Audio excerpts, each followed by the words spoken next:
Welcome students. Today we are going to look into the Hindu newspaper. Okay, we are going to analyze it in a very exam oriented way. Okay, so today's newspaper discussion is about September 11. September 11. Okay, September 11. 2023. So in this today's newspaper there would be very important articles like Moroccan earthquake. We will learn certain details about that. Then G20 summit was held recently. Now thereafter Black Sea Grain Initiative. It is very important. It has created a what we say waves around the international community about this issue. Now I would like to tell you that these issues are relevant from your examination point of view. We need to know the geographical aspect which is related to this. So be attentive, be listening, and be always keep your eyes and ears open while you study current affairs.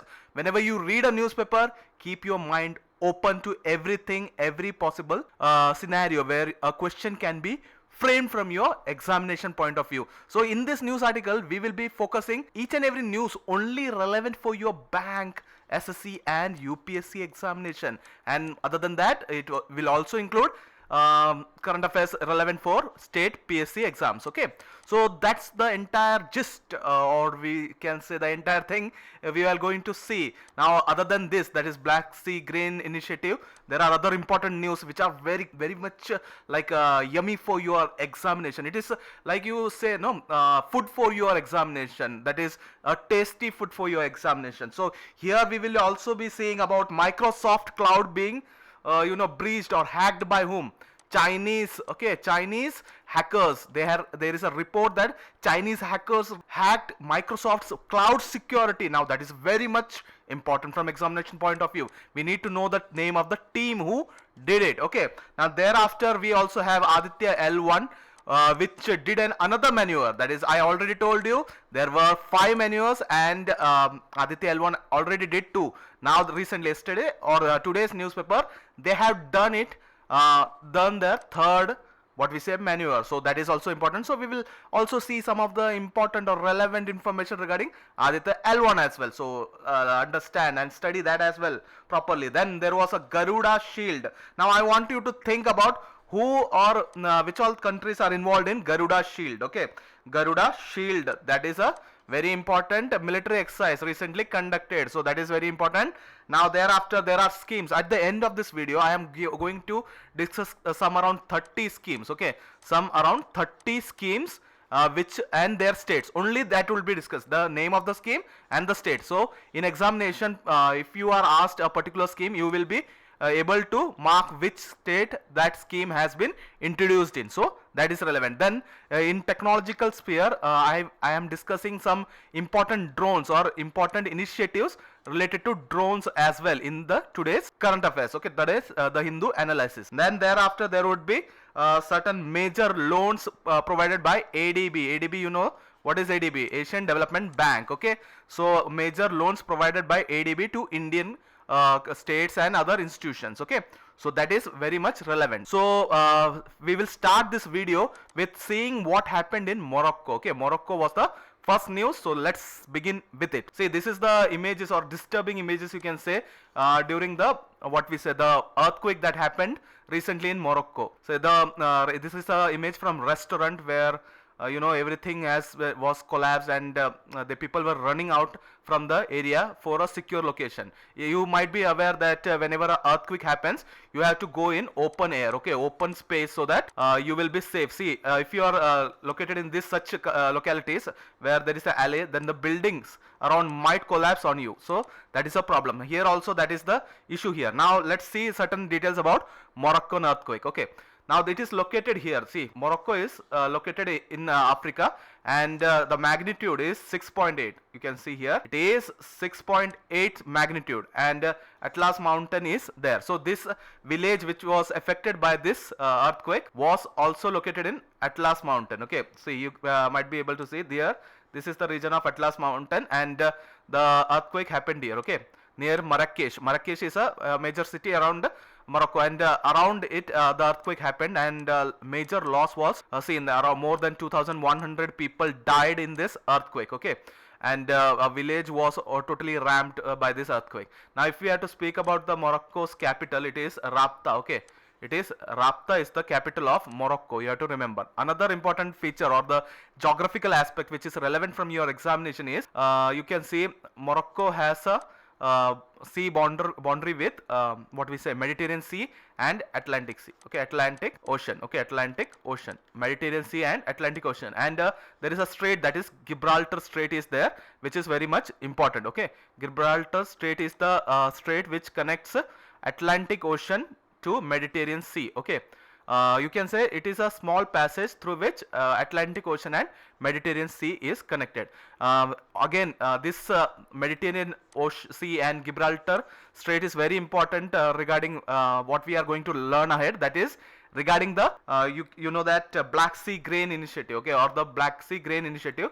Here it will cross the trade will be crossing like this. Okay, I'll be discussing in detail. So the trade, that is the trade of food grain, will cross like this. Okay, and it will finally pass through Gibraltar Strait. Okay, Gibraltar Strait. So that is why it is very much important. So always remember the Gibraltar Strait is around Moroccan region. Okay, it will be a small passage of waterway that connects Atlantic Ocean and Mediterranean Sea. You have to remember this important fact. Okay, now let's move ahead and see what is there. See, as I already told you that the Moroccan earthquake had taken toll of more than 2,100. See, it is said that somewhere around 2,144 or more were people were dead. Okay, in this attack.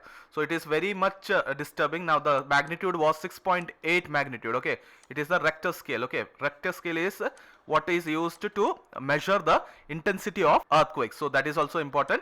It is 6.8 what we say magnitude on Richter scale. That is very much important. Okay, now next is some another news that is related to this calamity itself. However, it is related to Himachal Pradesh. See, recently you know that there were calamities happening in what we say Himachal Pradesh, landslides and other issues which affected the trade and all the concepts in what we say Himachal Pradesh. We already have seen it. So it has suffered a cumulative loss of 12,000 crore rupees. Okay, due to heavy rainfall. Now the state of Himachal Pradesh wants this calamity, okay, the calamity which happened in Himachal Pradesh, to be declared as what? As a national disaster.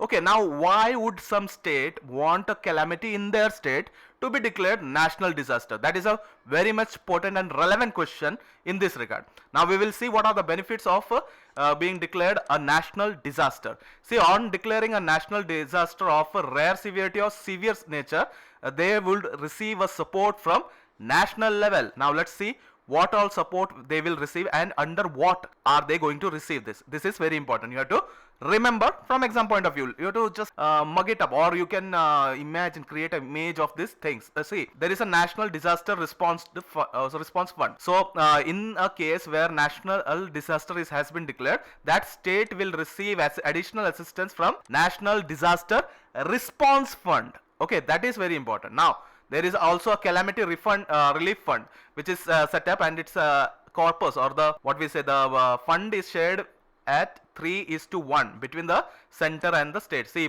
suppose there is 300 crores to be given as a what we say calamity relief fund. Here, sorry, not 300, we can take it as 400 crores. It will be very simple. Now 400 crore has to be given as what we say calamity relief fund. Then 300 will be contributed by whom? Center.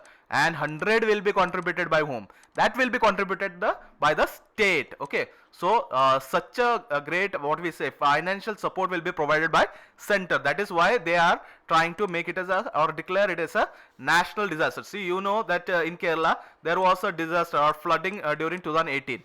However, the Kerala state also had what we say requested to consider it as a national disaster, but that request was turned down, or it was not deemed, or it was not mentioned as a national disaster. Okay, so that is in past 2018. Okay, then this CRF resources are inadequate. Additionally, assistance is considered from National Calamity Contingency Fund. In case this CRF, that is Calamity Relief Fund, is not enough, then they will draw money from National Calamity Contingency Fund, and NCCF is 100% funded by whom? State. We know that calamity relief fund is funded in 3:1 ratio, okay, where 3 is center and this 1 is state. However, national calamity contingency fund will be 100% funded by center. That is very much important from examination of point of view. You will might be asked a question that recently national calamity contingency fund was in news. How much percent does center contributes in this fund? Then in that case you must be knowing that it is 100%, my friend. How much? 100%. Students, you have to remember the percentages. Sometimes it may appear in your examination, and I don't want you to be surprised when you see such a thing. Okay, so you have to learn that as well. Now, relief in repayment of loans or grants of fresh loan to affected persons on concessional terms. Okay, concessional terms are considered under this. The loans which are provided will be given concessional rates. Okay, they will not be like given normal. It will not be considered as a normal what we say loan. However, they will be considered as special loans. Okay. Now, a disaster is defined under specifications in Disaster Management Act 2005. Now, you have to remember when was Disaster Management Act what we say enacted. Okay. So, it is 2005. In examination, you might be asked when was Disaster Management Act enacted. That is in 2005. Okay. Now, according to the Disaster Management Act 2005, a disaster means a catastrophe, mishap or calamity or grave occurrence in any area. Okay. This could arise from natural or man-made cause or by accident or negligence. Okay. Here it is simple. That is, natural means what happened in Himachal Pradesh. Man-made, you know, Bhopal gas tragedy. Okay. Bhopal gas tragedy. That was what? Man-made cause. Okay. Man-made mishap or man-made catastrophe. That is also considered as a disaster. Now, an accident or negligence can also be considered as national disaster. Okay, that is the intention. Now, since we have spoken about Himachal Pradesh, I always tell my students that you have to learn the basic thing about Himachal Pradesh or a particular state is their capital, their chief minister and their governor, and if possible learn about their official bird, animal and the formation date of the state as well. So I have provided you certain details here. The capital is Shimla, and it is in summer. Okay, you know that during winter Shimla gets snow and due to that there is a blockage and all. So they have another capital for winter, that is Dharmashala. Thereafter, the chief minister of Himachal Pradesh is Sukhwinder Singh Sukhu. He was recently elected, or he is the new chief minister of which state? Himachal Pradesh. So that's why you have to remember it. Okay. Now the governor, I didn't mention it here. However, the governor is Shiv Pratap Shukla. Okay, Shiv Pratap Shukla. Okay, Shukla. So that is very important. You have to remember that as well. Now the state, it was declared as a state on 25th January 1971. 1971 is the year in which what we say Himachal Pradesh was declared as a state. Okay. Now another one is the official bird. It is Western Tragopan. Okay, Western Tragopan. Okay, that is the official bird of Himachal Pradesh. Now let's move to the next slide. Here we are speaking about G20. Okay, G20 summit. Okay, see this is a hammer-like thing. It is called gavel. Okay, it's called gavel. Okay, now Indian Prime Minister, that is Narendra Modi, has handed over the gavel to whom? Brazilian president, that is Lula da Silva. Lula da Silva. Now he is the Brazil is going to be the president of G20, or they are going to preside over G20 for next year, that is 2024. So they will be taking over charge from India from December 1, that is 2023. Okay, so they will be in power or in presidency till December 1, 2024. Okay, now we already know that there is a concept of troika. I discussed it in earlier videos as well. Troika is a concept where there is a trio. Trio means first is the presider, that is last year which had held the presidency, that is 2022. Here in this case 2022, 2023 and 2024. Okay, now last year, that is Indonesia was the president, and then India is the president right now, and now in 2024 Brazil will be the president. So these three will be considered as troika, okay, of what? G20. Now I already have discussed that they are the people who are going to deal with the entire setup of what we say G20. They don't have, G20 don't have a secretariat or what we say headquarter. Okay, headquarter where entire things are discussed. Unlike United Nations has a headquarter, or what we say Asian Development Bank has a headquarter, or other organization. World Bank has a headquarter, but this G20 do not have a headquarter. So that is also important from point of view. It is controlled by Troika. Okay, Troika is the leaders of the presidents of the previous year, present year, and the next year. They are called the Troika. If in examination it appears which of the following countries are the Troika, present Troika, then that would be Indonesia, India, and Brazil. Okay. Now next, if you move ahead, there was a new New Delhi declaration in this G20 summit recently held. Okay, so we will see what all things were discussed in this New Delhi declaration. Okay, New Delhi declaration is a very interesting concept. Okay, they first of all we will discuss on what all decisions were taken regarding Ukraine war. Okay, now it was said that all the states should be acting in a manner given in UN Charter. Okay, to deal with the war in situation in Ukraine. Okay, and then they must be refraining from the threat or use of force to seek territorial acquisitions. Okay, against territorial integrity and sovereignty of political. So basically non-aggression. Okay, they should not use aggressive methods to claim others territories. Okay, that is what we have told. See, Russia has used aggressive measures, so it is kind of a condemnation of the measures. Okay, then peaceful resolution has been stressed upon, where dialogues are the primary peaceful resolution of conflicts. Okay, with diplomacy and dialogues, that's the focus. And there were different views and assessment of the situation, and today's era must not be of war. That is what the declaration speaks of. Then came the concept on grain, food, and energy security. We already know that under this grain concept, that is grain security, there is a Black Sea grain initiative also. Okay, so we will discuss it in detail afterwards. However, we will just refer it here, and we will see the details later.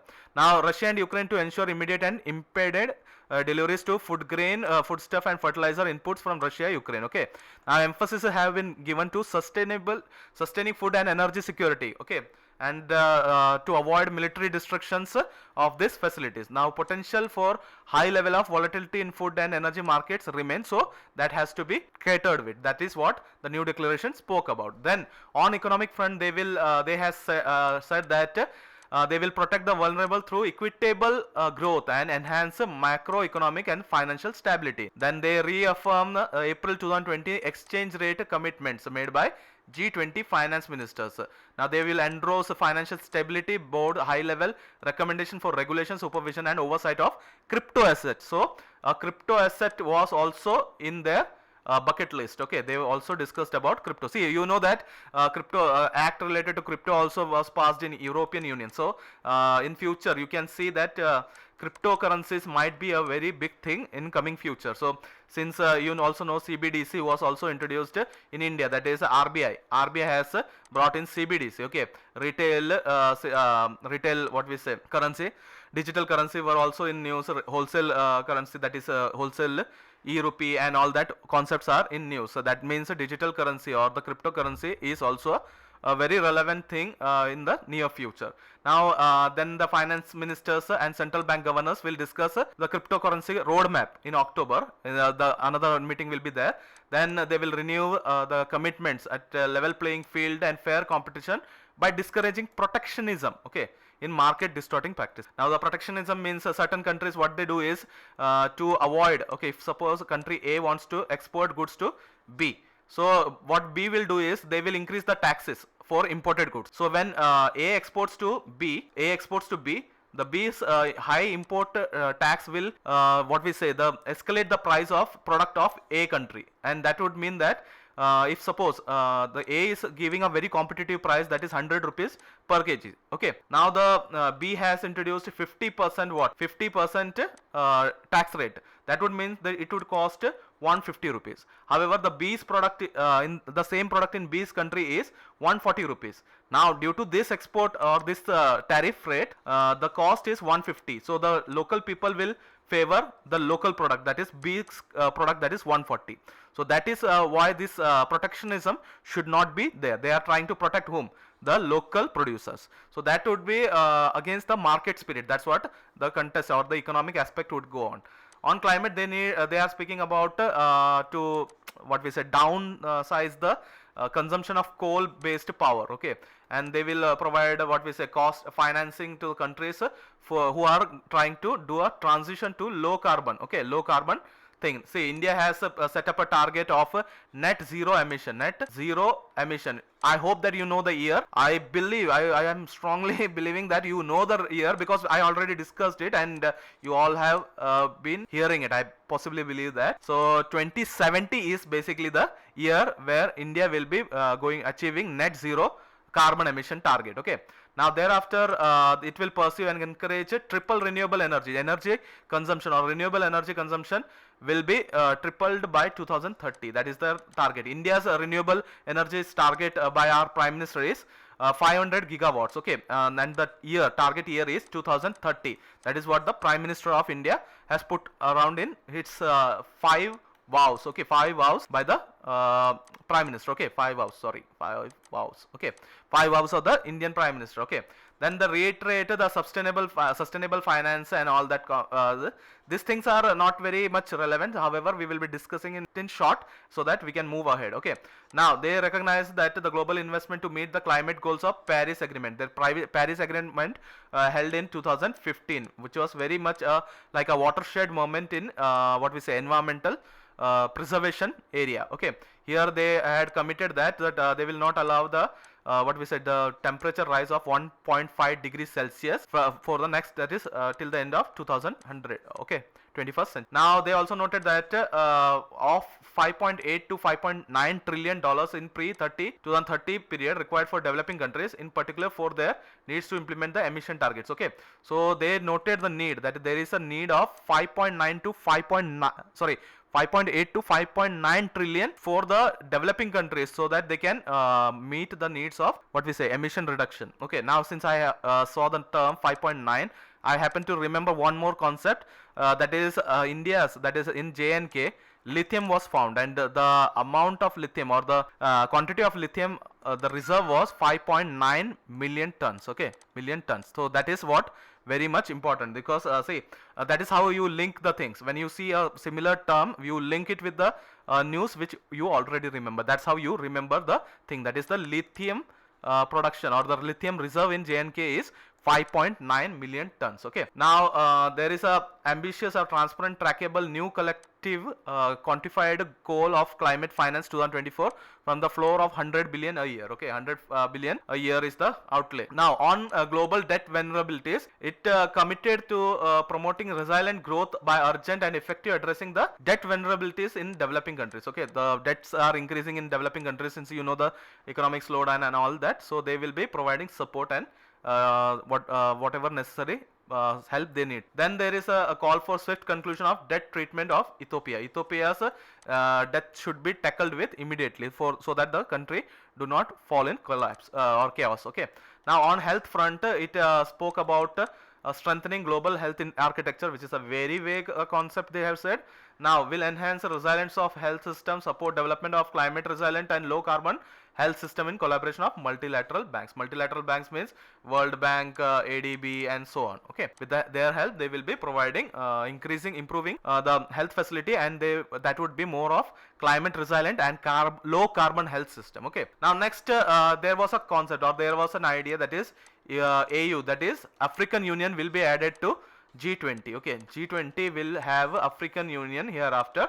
That was an anonymous decision. Okay, African leaders welcomed the anonymous decision by G20 countries to admit African Union. So it is the 21st member. So from examination point of view, now there is 21 members, that is 19 members and 2 bodies, that is one is European Union and the second is African Union. Okay, these are the entire bodies. Now African Union has 55 countries. Okay, 55 country member states. Okay, these are the 2 states which have been recently suspended, or in recent years. Now other than that, all the others are the member states. Okay, including Madagascar. Now after that, it was officially launched in 2002. Okay, African Union was launched in 2002, and it replaced, now you have to remember, whom did they replace? It replaced Organization of African Unity, which was found in 1963.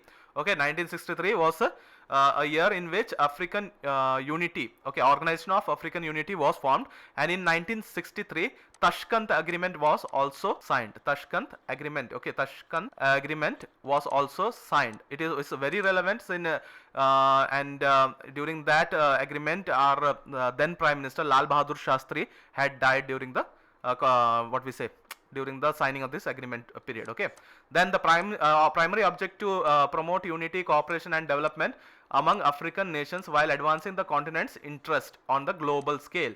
Then it aims to strengthen the political, economic and social integration among African countries. Okay, that is the entire what we say aim of this. The headquarter is Addis Ababa, that is in Ethiopia. Okay, Ethiopia. Now that is the what we say their headquarters. Okay, Addis Ababa in Ethiopia. That is very much relevant. See, it is in this place. Okay, Ethiopia. Now let's see move to the next one. It is a very much important thing. It was an advertisement given by Haryana government. Okay, Haryana government recently gave an ad, and I picked it because that might be a question in the examination. So here Manohar Lal Khattar is the chief minister of what we say Haryana, and Bandaru Dattatreya is the governor of what we say governor of Haryana. And if you speak about the capital, you already know it is Chandigarh. Chandigarh is the joint capital of which all states? Haryana and Punjab. Haryana and Punjab's capital is Chandigarh. Okay. Now they are speaking about Mukhyamantri Vivaha Shagun Yojana. Vivaha Shagun Yojana. It is to help people from Antyodaya, or the lowest of the lowest category, or the financially lower level people. That is, they are people who are struggling through finances. Okay, they don't have enough money to support even their daily needs. They are categorized as Antyodaya. That is the if we have to draw a table of financially well equipped, that is rich people, the ultra rich come here, and the Antyodayas will come at the bottom of this spectrum. Okay, they will be provided with a Shagun amount, that is increased from 31,000 to 41,000. That is the new initiative for marriage of daughters belonging to all categories, and from 51,000 to 71,000 to daughters of scheduled caste and Antyodaya families. Okay, that is the given amount. Okay, you have to remember that it is under the Mukhyamantri Vivaha Shagun Yojana. And a loan for self-employment will be provided to 50,000 people of Antyodaya families under Mukhyamantri Antyodaya Parivar Utthan Yojana. So, okay, sorry, it skipped off one sec. Now, Antyodaya, what we say, Antyodaya Parivar Utthan Yojana. Okay, now this is an initiative by Haryana. See, Mukhyamantri Vivaha Shagun Yojana, Mukhyamantri Antyodaya Parivar Utthan Yojana. That is both by what we say Haryana. And then free ration scheme is also there, where 35 lakh BPL families, that is below poverty line families, will be provided with free ration. Then reservation of 8% for backward class A in Panchayati Raj institutions. Okay, now then comes the fee waivers of students belonging to Antyodaya families till class 12th until post graduation for girl students. Okay, that are the initiatives taken by Haryana government, and they are very much incredibly good initiatives, but the question remains, how much will it be implemented? If it is implemented 100%, then that is the perfect thing to be done. However, 100% is a what we say a fact of or a fiction. Okay, not a reality. 100% can't be possible. However, if it is at least done in 70 to 80% also, that is a great thing that a state government can do. Okay, next is regarding the important thing which I already told you, that is the Black Sea Grain Initiative. Black Sea Grain Initiative. Now, Turkey. You know Turkey. Okay, Turkey. Turkey's president is Erdogan. You know Recep Tayyip Erdogan. Now, he in a recent statement spoke about Russia and the present issue regarding Black Sea Grain Initiative. Now, he said that if Russia is not a party to this what we say talk, then any talk or any compromise would be null and void. Means there would be no use of taking any decision if Russia is not involved. Since see, Russia is the one who is doing a blockade. Okay, see, these grains which are exported from Ukraine, which is very much important for European countries or African countries as well. So it goes from this route. Okay, now as I already told you that this route was very important. Okay, now it will pass through this route, and it will cross Istanbul, that is in Turkey, and then go into Mediterranean Sea and pass on from Gibraltar Strait, okay, to Atlantic Ocean. Okay, then goes to other countries and other places. Now, if Russia wants it can clearly blockade this region. Okay, it can blockade this region, and due to which Ukraine can't export the products. Now, the question arises: why on earth does Russia want to block this? What is the benefit for Russia here? Now, there is a simple answer to it. Russia exports what? fertilizers and inputs are related to that. Okay, fertilizers. So India have imported a lot of fertilizer from Russia recently, due to which Russia became a importer or exporter from, it was the largest exporter to India, and it was ranked 20 earlier, and now it is fifth. Okay, fifth largest exporter of India, for India. Okay, now Russia exports around a lot lot of fertilizers to India. So if presently Western countries have blocked this fertilizer trade of Russia, and it is causing it a lot of economic turmoil or economic problem. So Russia is trying to do a counter weight for that. That is, it is blocking the food grain export. So that means if the food grain is exported, it will create a pressure on Western countries to what, release the blockade of fertilizers as well. And in that case, what will happen is Russia can export the fertilizer and Ukraine can also export their food grains, and it will end peacefully. But what will happen is Russia will have a constant supply of money. Okay, constant supply of money, that will lead to the problem, that is the blockade that or the sanctions that the Western countries want on Russia will be off the grid. Okay, so that is why they want this fertilizer blockade to be released. Not only that, they also want that they should be included back in Swift payment system. Swift payment system is a payment system wherein you can make a inter-country or a cross-country payments. Okay, cross-country payments. So that is a very much important. Online payments can be made, or you can transfer money from your bank account to another country's bank account, individual's bank account through Swift payment method. Okay, that is the very much important thing. So that is why Russia is also pressurizing the concept. Okay, now here the Black Sea Grain Initiative includes a deal between Russia, Ukraine, Turkey and United Nations. Now Turkey and the United Nations are the brokers, or the people who were the intermediates in this deal. Okay, Turkey was not very much affected. However, if the blockade is also there, they are actually in the support of Russia. Okay, that is the truth.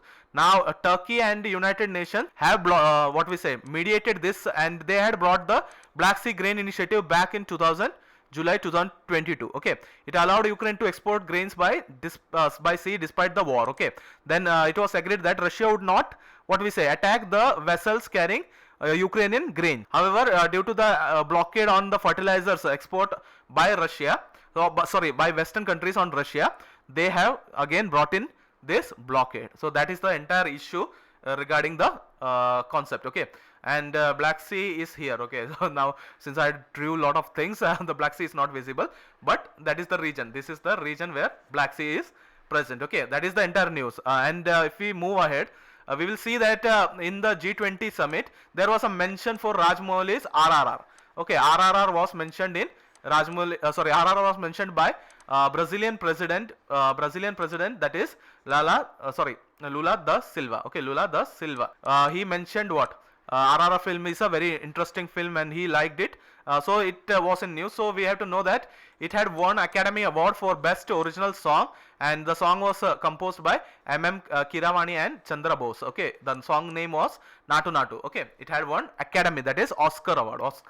Oscar Awards. Okay, next is how did China-based hacking group compromise Microsoft's cloud security? It is very much important and relevant from examination point of view. The only concept which might appear in your examination is a group or a team named Storm 0558. Actually, they are the one who are suspected to be behind Microsoft cloud security's hijacking. Okay, it is a China-based a team or a group, okay, that has hacked Microsoft's cloud security. Now it has in this article it is said that around 25 organizations cloud support provided by, or cloud security provided by Microsoft was hacked. Okay, now that is very much a great threat. Okay, now this threat or this intelligence was brought out by Microsoft's threat intelligence. Okay, Microsoft's threat intelligence unit. Okay, Microsoft threat intelligence unit had analyzed the data and brought out that the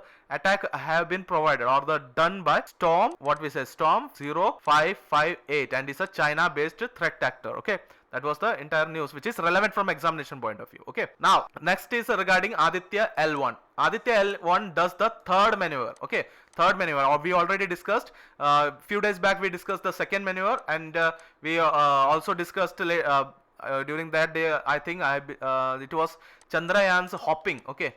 And then Chandrayaan went to sleeping mode and all. I hope that you remember that news as well. So it is said that Aditya L1, which is based in Lagrange point 1, has done its third maneuver. Totally there are 5 maneuvers, and third has been completed. Okay, these are the maneuvers. See, first will be close to Earth, then there is a distance from Earth, then again far away, then the last one would be like they will go out of the trajectory. That is the best or the possible scenario which will be happening. Okay, then they will move to the Lagrange point. Okay, so L1. Okay, now this maneuver was done by telemetric tracking and command network ISTRAC in Bangalore. Okay, it is the third earthbound maneuver performed. Okay, now it was carried out by telemetric tracking and command network ISTRAC. In examination, if ISTRAC is asked, then you have to know the full form. That is, it is telemetric tracking and what we say command network. Okay,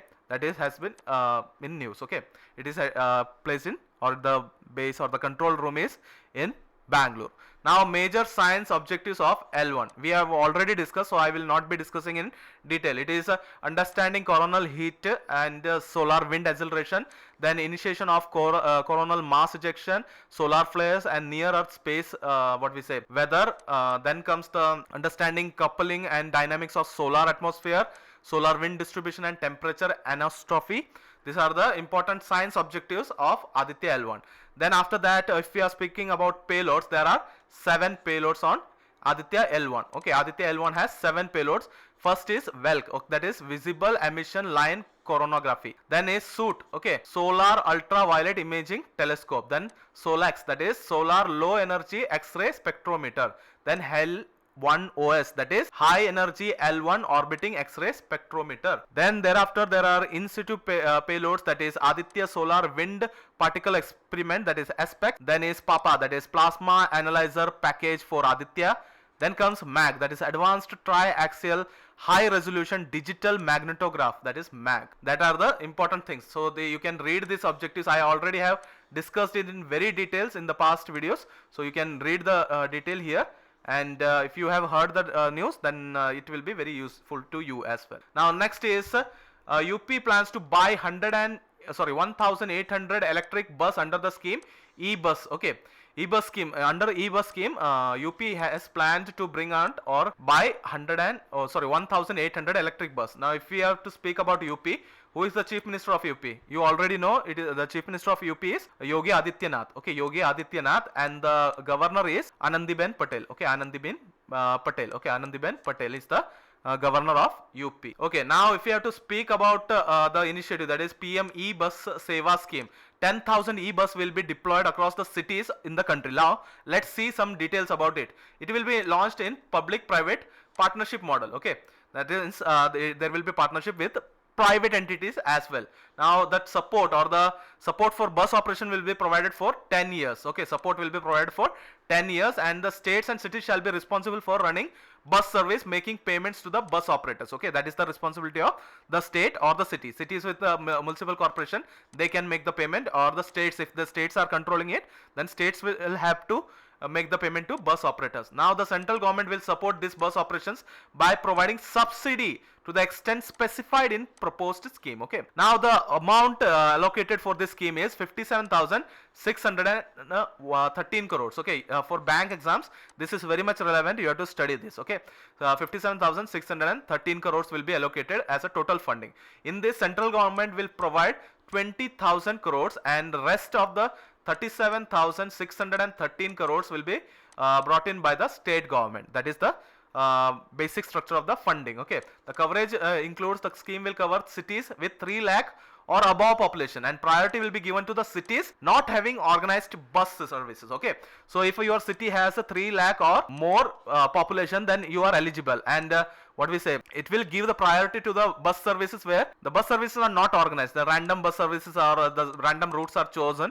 In such conditions they will be bringing in such bus service so that there would be an organization in the system or bus route system. Okay, now next important thing is regulator issues alert over sale of falsified version of two drugs. Now the two drugs in news is liver medication, Defetilio, and Takeda's cancer drug, that is Adcetrix injection. Okay, that has been considered as a falsified version of two drugs. Okay, now this alert was issued by World Health Organization. World Health Organization has issued this what we say alert. Now who is the head of World Health Organization? It is Dr.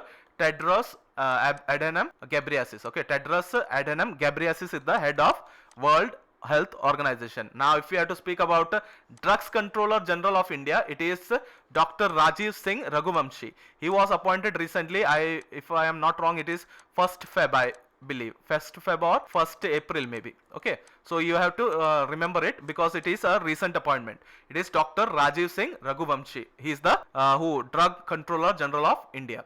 Now next, okay, sorry, we went back. Now we will go ahead. Okay, now next is important one, that is we already discussed that we will be talking about a important exercise, that is Garuda Shield military exercise. It is a 2-week joint exercise by whom? Indonesia National Armed Forces and US Indo-Pacific Command. Okay, now initially it was held between them and it was held annually from 2009. Now on September 1, that is this month, Bangyo Wangi, a coastal district of East Java province in Indonesia, will be what we say, there was this exercise. This exercise started there. Okay, now it includes live fire drills. Okay, now see, you can see live firing drills are included in this, and this involves around 5,000 soldiers, okay, from various countries. Okay, for example, United States, Indonesia, Australia, and other allied forces. Okay, the forces that are among them, that is, it is now recently it also includes UK and other countries as well. Okay, now the Australian Defence Force participated for the first time in 2022. Okay,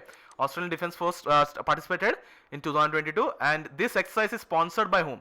US Army Pacific, that is USR PAC. Okay, and then hosted by Tentra National, okay, National Indonesia. Okay, TNI, Indonesian Armed Forces, that they are the host, and the sponsor are US Army Pacific. We have to remember this important what we say aspects of this news, that is Garuda Shield. Okay, Garuda Shield is a very important news and you have to remember it. Okay, now next is Yorgos Lanthimos and Emma Stone's Poor Things win top prize at Venice. Okay, Venice, the Golden Lion, that is a highest prize awarded to a film at Venice Film Festival. Okay, it is very much important and popular award, and it is provides an award, that is Golden Lion Award, and it has been given to Poor Things by Yorgos Lanthimos. He is the director and Emma Stone is the actress in this movie. Okay, now this award, if we have to speak about the award, it was constituted in 1949. Okay, and it is considered as one of the most prestigious and distinguished award in the film industry. Now some people also say that it is the launch pad. Okay, it is the launch pad to Oscars. Okay, it is the launch pad to Oscars. Some people do recognize it as a launch pad to Oscars. Okay,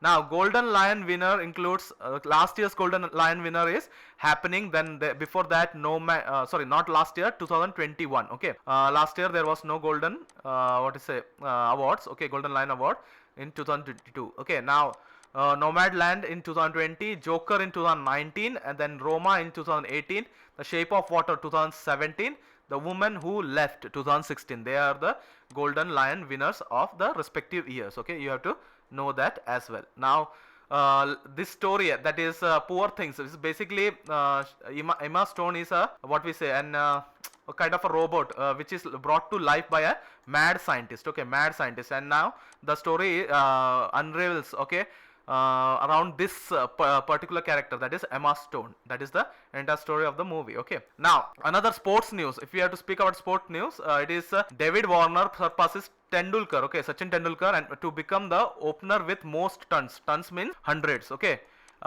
if we have to speak Tendulkar opening the matches. Okay, Tendulkar opened the matches, or what we say, he opened the match and hit 100 or century. If we have to compare it with David Warner has surpassed him. Okay, that is the important thing, that is he has hit the recently he hit 46th 100, okay, 46th 100 as an opener, okay, opener batsman, okay, that is important. Now Sachin has hit 45 hundreds, and however David Warner has surpassed him, okay.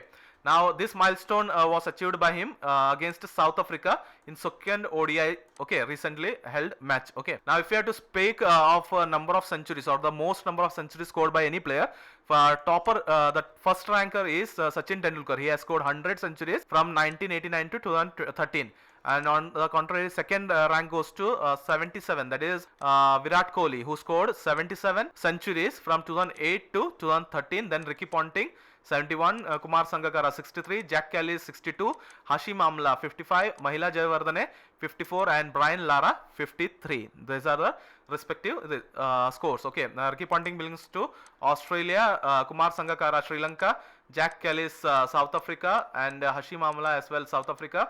Then Mahila Jayawardena, that is Sri Lanka, and Brian Lara, West Indies. Okay, these are the players. Okay, now you know Sachin Tendulkar and Virat Kohli are Indian players. Okay, now next is Germany beats Serbia to win its maiden basketball World Cup title. Okay, it is very important, and it was held by FIBA. FIBA is International Basketball Federation. Okay, it was founded in the year 1932 on 18th June, and the headquarter is Mainz, Switzerland. Okay, Mainz, Switzerland. The president is Hamane Niang. Okay, Hamane Nang. Okay, that is the president. Now the Germany went on 0 to 8-0. That is, in the tournament it has won all the matches. Okay, all the matches. Now it is the fifth country to have won all the matches, that is 8 matches. If there is 8 matches, then they have won all the matches. They have not lost even a single match. So as such, it has become the 5th consecutive World Cup champion to go unbeaten. Okay, it has become the 5th consecutive World Cup champion to go unbeaten. Okay, from the last 5 World Cups, the winner has been unbeaten. Okay, that is, they have won all the matches in the tournament. Okay, now Germany's coach is Gordy Herbert. Okay, Gordy Herbert, and the Germany's top scorer was their captain, that is Dennis Schroeder, who bagged himself 28 points. Okay, that are the important aspects. Okay, now next, moving ahead, golf, that is, she is popularly known as Coco Gauff. Okay, summers of dream culminates in maiden Grand Slam title. Okay, she has won US Open recently. Okay, US Open title. So that is in news. She is ranked number 3 in singles by Women's Tennis Association, and she defeated whom? Arnia Sablanka, who is a Belarusian tennis player. Okay, that is very much relevant from your examination point of view. Next is Australia backs at the top of ODI ranking. See, recently what happened was Pakistan went above Russia and Australia. My mistake. Australia, it surpassed Australia, and now Australia is back again at back again at rank 1. Okay, Australia is back again at rank 1. See, the ranking is given based on the rating points. Australia has 121 points, Pakistan 120, India has 114 points. Okay, that is why India ranks 3rd. Then 4th is New Zealand, England 5th, South Africa 6th, and then 7th Bangladesh, 8th Sri Lanka, 9th Afghanistan, and 10th West Indies. You need to learn the top 5 only. Okay, you don't have to go beyond that. Now this ranking is done among 19 countries. Okay, 19 teams are ranked. Okay, among them Australia is the number 1. Now next is Manju Rani punches her way to gold. Okay, recently a tournament is being held, that is 21st Mustafa Hajrulovic Memorial Tournament in Sarajevo, then Bosnia, and then Herzegovina. Okay, these are the venue of this tournament. That is Mustafa Hajarulovic Memorial Tournament. That is 21st tournament. Okay, of them. Here Manju Rani. Okay, Manju Rani is a boxer. Manju Rani has won the gold. Okay, won the gold. Okay, that is very much important. And she had defeated an Afghanistani player, that is Sadia Bromand. Okay, she has defeated this player, and that's how she won the gold medal here. Okay, that is, and she has been declared as a best women boxer.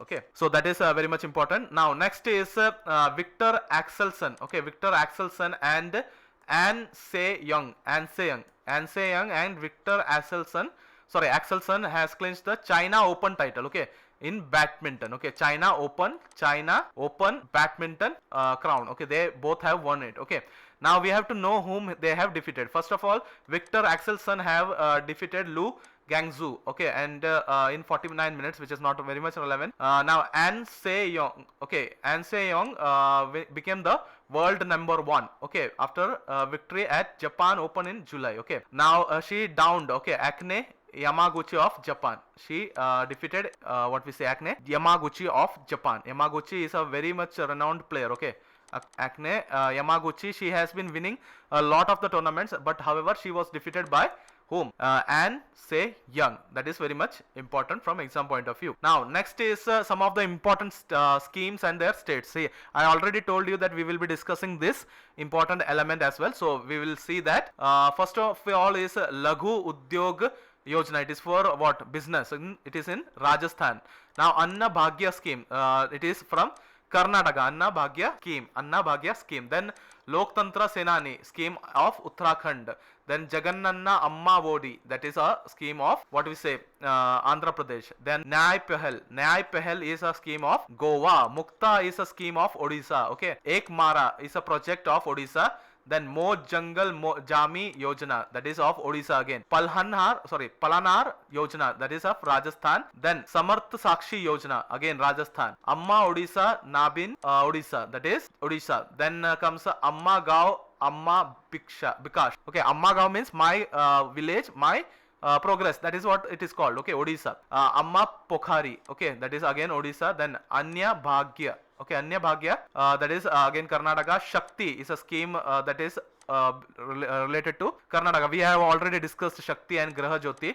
Graha Jyoti is also belonging to Karnataka. Then Graha Lakshmi, they were confuse it with Graha Jyoti. Okay, Graha Jyoti is of Karnataka, Graha Lakshmi is of Telangana. Lakshmi is from Telangana and the Jyoti is from Karnataka. They are the states which are close by. Okay, so Jyoti is here and Lakshmi is in Telangana. Okay, so remember that Graha Jyoti is from Karnataka, Graha Lakshmi is of Telangana. Then Ladli Behan Yojana, you all might be knowing, it is from Madhya Pradesh. Okay, it is for women's. Okay, women and girl child. Then Krishak Bhaj Maafi Yojana, Madhya Pradesh. Nanda Baba Milk Mission Scheme, Uttar Pradesh. Okay, they are giving a lot of stress to this milk production, that is in Uttar Pradesh. Now Tiffin Pe Charcha is of Uttar Pradesh again. Then Learn and Earn scheme, it is Madhya Pradesh scheme. They are providing internship, what we say, some money and all that for working. Okay. Then Chief Minister's Residential Land Rights Scheme, again Madhya Pradesh. Then Mukhyamantri Yuva Swarozgar Yojana, that is Uttar Pradesh. Then Pengal Patukapattu Tittam, that is from Tamil Nadu. Okay, that the pronunciation I am not very sure. Pengal Patukapattu Tittam might be the exact pronunciation. Okay, we might I am not very sure about that. And it is the scheme of what is it? Tamil Nadu. Pengal, basically it is for women's. Okay. Now next is Antyodaya Shrama Suraksha Accident Insurance. It is an insurance scheme in Gujarat. Now Panchayat level drug shops, again in Jharkhand. Dalit Bandhu in Telangana. The teacher interface of for excellence program, Rajasthan. Sukh Ashraya is for Himachal Pradesh. Okay, Sukh Ashraya Himachal Pradesh, where the housing facility will be provided for destitute women and single women and all that. Then comes the Him Care scheme, Himachal Pradesh again. Sashakta Mahila Rin Yojana, it is again Himachal Pradesh. Then Gramin Awas Nyay Yojana, Chhattisgarh. Then Mission Shakti Scooter Yojana, Odisha. Then Mukhyamantri Khet Suraksha Yojana, Uttar Pradesh. Kalingnar Maglayar Urimal Togai. Okay, that is what we say, Tamil Nadu. Kalingnar here means their Karunanidhi. Karunanidhi was an ex-chief minister of Tamil Nadu. In his remembrance, this has been introduced. Now, the Sauni Yojana, that is in Gujarat. Then Vasipu Iyakam program, that is in Tamil Nadu. Then Shubha Yatra scheme, Kerala. Then Madhu Babu pension Yojana, that is Odisha. Indira Gandhi smartphone, Rajasthan. Sugar free scheme, New Delhi. And Didi library in what we say, Bihar. Okay, These were the important schemes in news. Now if we have to speak about drones, important drones or initiative related to drones, let's see, this is of 2023. The India's first police drone unit was launched in Chennai, okay, to enhance air surveillance and quick detection of criminal activity. So it was launched in Chennai. Chennai is in Tamil Nadu, okay. Now next is Union Minister of Road Transport and Highway Nitin Gadkari unveiled country's first drone air traffic management system, that is Sky UTM. We already in class discussed this what we say scheme. However, this scheme is here, okay, so you have to remember this, that is Sky UTM. This is an initiative by Union Ministry of Road Transport and Highways, that is Nitin Gadkari, okay. It is country's first drone air traffic management system. Now Meghalaya government launched Asia's first drone delivery hub for easy access to healthcare. We already have discussed it in previous current affairs news as well, and in the class also, okay. India's defense ministry on 15th June approved the acquisition of 31 MQ-9B armed drones from USA. Okay, next is a tech startup from IG Drones. Okay, IG Drones has developed India's 5G enabled drone, okay, capable of vertical takeoff and landing. Vertical takeoff means if the drone is here, it can go here. It does not need any runway to pick up the flight, okay. It will directly pick up like a helicopter, okay. It will go up and then it can land like this as well. So it is named as Skyhawk. Now Garuda Aerospace becomes the first drone company ever to get a double certification on DGCA for Kisan drones, okay. Now Garuda Aerospace has a brand ambassador, that is Dhoni, okay. Dhoni is a brand ambassador for Garuda Aerospace, and also they have a product that is Dhroni, okay. Dhroni is also a product of Garuda Aerospace. Now Indian Council Medical Research has recently successfully tested the delivery of blood bags by drone under iDrone initiative, okay. It is very important, iDrone initiative. Now it is like if you have emergency arises from hospital A needs some 10 packs of what blood bags, okay, some 10 blood bags, and it is available in hospital B, but it is quite a distance, okay, and there is a lot of traffic. In that case, iDrone initiative is very useful. See, in this initiative they will be airlifting it and providing it to them, and it will be provided quickly, and they also tested that if the blood's composition or anything gets distorted, and that they found that there is no problem with this airlifting, okay. That is what iDrone initiative is, okay. Now if we have to speak about ADB's 2023 loans that it has sanctioned to various states, it is like 200 million has been given to Rajasthan as an additional financing, then 295 million loan to improve transport connectivity in Bihar. For Himachal Pradesh they have given $130 million to increase horticulture. Horticulture means what? Vegetables and fruits, okay, vegetables and fruits, okay, horticulture. Then it has provided India Asian Development Bank and Government of India signed 141.12 million loan agreement for development of an industrial corridor in Andhra Pradesh, okay. It is very much important, you have to learn this amount. It is mostly relevant for bank exams, okay. Now Pakistan is the largest recipient of ADB loans in Asia. Pakistan received around $5.58 billion, okay. Then after that there is a amount that's 150 crore in Power Distribution, Delhi Distribution Limited, okay, TPDDL, okay, plans to invest in non-convertible debenture. Now ADB also approves a 130 million loan to promote horticulture in Himachal Pradesh. Sorry, it repeated. It is given here as well. Now ADB has provided 1.2 billion loan for infrastructure projects in India. Now here Asian Development Bank, if you have to speak about it, it was established in 19 December 1966. Headquarter is Madleong, Manila, and that is Philippines. President is Masasugu Asakawa, he is from Japan. Vice President is Ashok Lavasa, that is an Indian, and the Director of ADB in India is Takio Konishi, okay. Executive Director is Samir Kumar. The members are 68, 49 are from the region, and 19 are out of the region, that is this Asian Development Bank's region, okay. Now next is ADB encompasses 68 members, which is what I discussed, okay. That is the entire thing, okay. Now report that they publish is Asian Development Outlook, okay, published by ADB. That is also important, okay. Now today's current affairs, which I already promised that this news will be covered. I have already covered everything, and I have given you a very crisp knowledge about what can be asked in the examination. We have not discussed anything irrelevant or which is not important for the examination. Everything discussed here is relevant for your bank and SSC examination, and also for UPSC examination. See, whatever information that is not relevant for SSC or UPSC, I have already mentioned it is relevant only for bank or only relevant for SSC in the news itself. So you can be rest assured that you can skip that portion. Like if I am saying that this is news is important only for bank exam, then SSC and UPSC and state PSC exam candidates can skip that news and go to the next one. Okay, that is very much important. Or if you can do that, it will be helpful for you. Okay, it can save time, and if you are following this initiative regularly, it will be very much beneficial for you. Okay, so if you have found it useful, obviously you found it useful,